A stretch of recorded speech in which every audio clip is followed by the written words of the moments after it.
সাভারের আশুলিয়ায় ইট বোঝাই ট্রাক উল্টে খাদে পড়ে 4 শ্রমিক নিহত হয়েছে।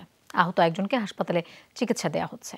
দুর্ঘটনার পর ফায়ার সার্ভিস ও স্থানীয়দের সহায়তায় ট্রাকের 4 শ্রমিকের প্রায় 50 হাত পানির নিচ থেকে উদ্ধার করা হয়। মরদেহ স্বজনদের কাছে হস্তান্তরের প্রক্রিয়া চলছে। ভোর 6টায় আশুলিয়ার মরাগাং এলাকায় পৌঁছায় ইট বোঝাই ট্রাকটি।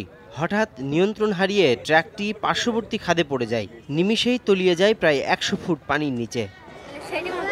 ফায়ার সার্ভিসের ডুবুরি দল ও স্থানীয়দের সহায়তায় রাস্তার পাশে বৃহৎ খাদ থেকে উদ্ধার করা হয় ট্রাকটি।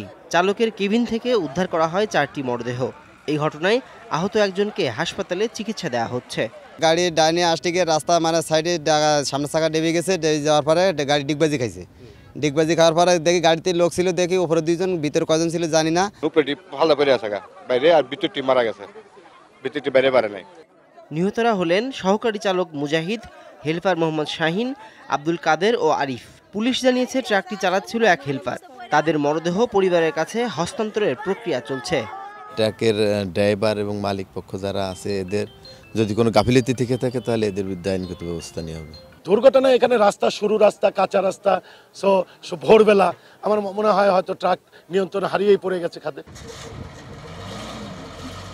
স্থানীয় বাসিন্দারা বলছেন, ইটভাটার জন্য মাটি উত্তোলনে সড়কের পাশে বিশাল এই খাদটি তৈরি হয়। এই খাদটি দুর্ঘটনার বড় কারণ বলে ধারণা পুলিশের।